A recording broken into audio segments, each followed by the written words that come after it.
Sunrisers. Now this week we're back with Jamaica Johnson, founder of Chapters JA, a fresh youth-driven book club that's on a quest to bring back the love of reading in a world of, you got it, constant scrolling. But it doesn't stop there. She's also tackling something even deeper: adult literacy.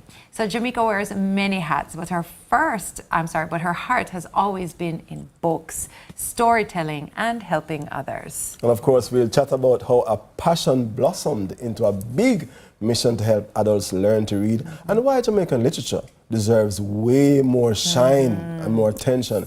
She's also brought us her top book, Club Picks, for summer, and how you can join and turn the pages, this page-turning movement. Welcome, Jamaica. Hi, Jamaica. Hi, morning. What an intro. Wow, but we had sounds so interesting. We had a lot to cover in that, and a lot that we are going to be speaking about today. You just mentioned to me that, your first interview was at the launch with CVM. Yes. And I want to talk about that launch and where we are now and what's happened in that time with Chapters JA. It has been such a fulfilling and refreshing journey. So the launch was back in November 2023, and CVM was one of the first media houses who I worked with at that time, and it was with Curlin Brown. She was the one who introduced the story, and I was just so in awe of the movement that we have created. And since then, we have been working with the work of Jamaican authors to expose their work and to just share my passion with others. I love that. I love that, absolutely, because I want to say this quickly. I think I've said it before. I was told in third form, you want to improve your active and passive vocabulary, read aloud every day. Read aloud for 2 every minutes day. so you can hear yourself read aloud. And I'm saying this to you, look at where we are right now on TV. Yes. And the teleprompter, oftentimes we get to see it before, sometimes it's a cold read. Like what just happened. Yes. So reading, I'm just saying, reading is so important. But talk to us about the charity arm. I hear there's a charity arm. Yes, so that was born out of an experience I had. And I was talking to my close friend about it, where I realized that I used to work in a financial institution. And almost every day there was somebody saying, "Can you assist me in the ATM?" When I went, I just realized that these persons, they can't read. And so it's almost like it's crippling them, taking away from their everyday experiences. Simple things that would be simple are now complex, and we have those issues. And I looked at it and I'm saying, a lot of the movements that we have for illiteracy, it's focusing on children and youth and persons who are growing up. But what about those who have already passed those stages of life and still needs that assistance? How can we help them? And so from there, I just didn't let go of that idea. And so I did want to expose the work of Jamaican authors, specifically local authors. However, I wanted to include that arm as well so that we could reach both generations, so to speak. Just it's powerful. I remember a quick story to a DJ. He couldn't read the records, so he had to mark them with different colors so he would know which record he was playing. It's a very crippling issue if you really look at it, and it's shrouded in so much shame, and that's the thing. And so a lot of people don't want to come forward and say, because they, as you said, you live in some form of silence about it, because you also think that there isn't any help for you to get. And again, it's shrouded in shame. So I want to know the challenges that you faced in reaching out to adults who actually need that type of support. Right, so as you said, it's definitely shrouded in a bit of shame because no one wants to come forward and say, hey, I can't read, can you, so I have had a lot of challenges with reaching out to people like that. And you also don't want to assume. And so what I have done is to allow persons to reach out to me as well, and also through others that I know who have had that issue.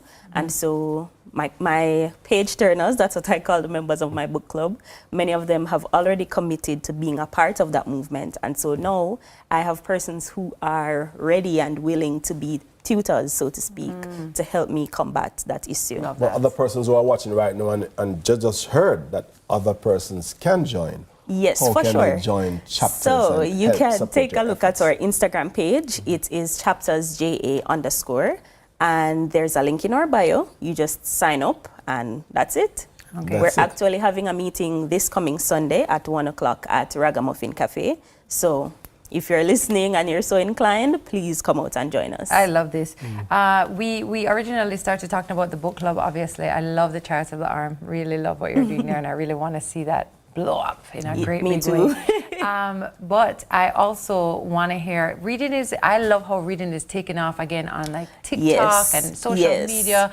So it's becoming amazing. trending it's again. becoming trendy Yeah. again. I heard recently that a big chain of bookstores, Barnes & Noble, what they were looking to close down, just opened up 26 new locations. That's Yes. incredible.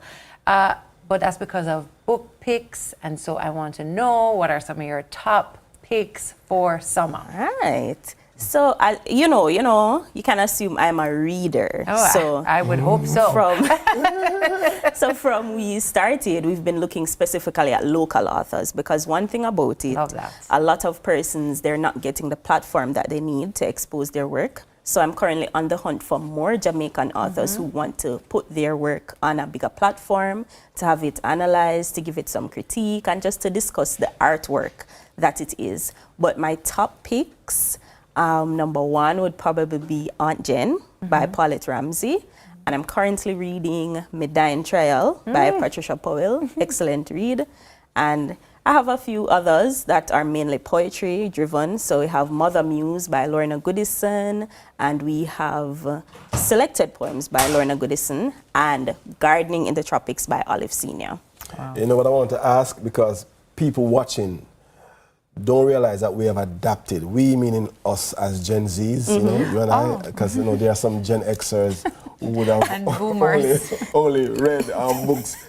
Tell us, Jamaica, do you prefer to read the book, turn the page? No, I love a hard copy.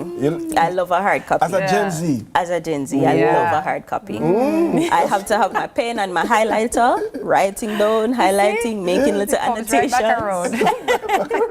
Not too far, not too No. far. Where can we follow you on socials to follow up with what's happening Right, with Chapters? so Chapters JA _ on Instagram. That's our handle. And if you're so inclined, if you're not a Gen Z, and you want to send an email, you can email us at chaptersjamaica@gmail. Where do we send a telegram?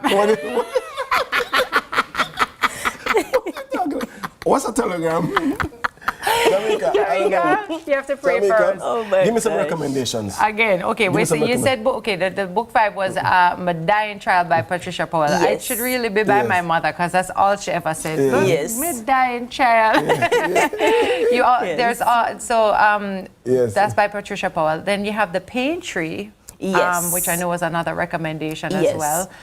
Anything in particular you wanted to say about either of those books, why you love them so much? Midnight Trial is a journey of a Jamaican woman who is faced with a lot of issues. So she's in an abusive relationship. She's trying to navigate going back to school. She's trying to raise her children as well, and just to make something of herself. And it's just about her dying trial. Just talking about how difficult it is as a woman, or it was as a woman, because it's set back in the days. Got it. To navigate the Jamaican experience. And that is what I love, and that is one of the reasons too that I focus so much on local work. I love that. Because we can always read work from other people, but when we're reading from our direct experiences, In it our tends own to be more voices, in our own voices. It That's tends to be something more I'd love to see transcendent. happen with audiobooks as well, that, we Right. have more Jamaican. I see it beginning to happen, and I want to see that happen more. I really like those book recommendations, and I'm definitely gonna. I think you should definitely give it a read. Definitely. In Jamaica, would you consider or be challenged by the idea of exporting your books to other countries, not just in English, but via the language, Yes, so I'm a in Spanish, French, big advocate. Jamaican patois. I'm a big advocate for Jamaican Creole. I'm one of those persons who will tell you that Jamaican Creole should be taught in schools, because not only this is our language, but also for preservation of our culture. So we want our children to know that this is not just you talking bad. This is a part of you. It's a part of who you are and who we have been for so long. And so, of course, I'm definitely for that. Great. That's amazing. I love what you're doing. I thank you for your book recommendations. I love that you are also highlighting Jamaican authors. It's Yes. such an important... Yeah, I'm a nationalist. Yeah, I love that. And there's so much good work. And I want to make mention of the amazing artwork of the covers of these books as well. Right. Beautiful. Right. Anyway, thank you so much for being here. Thank you so Thank much. you for having me. Really lovely. And I can't wait to talk to you a year from now again. And to hear what's new, because I know lots more will be happening. So Yes, thank you, so. Jamaica. Thank you, You're Jamaica. welcome. Thank you, Jamaica Johnson, founder of Chapters Book Club, JA, for stopping by this morning. We'll take a short break. And then it's over to TK for your morning news. Yes, for years I thought you were saying my dying child.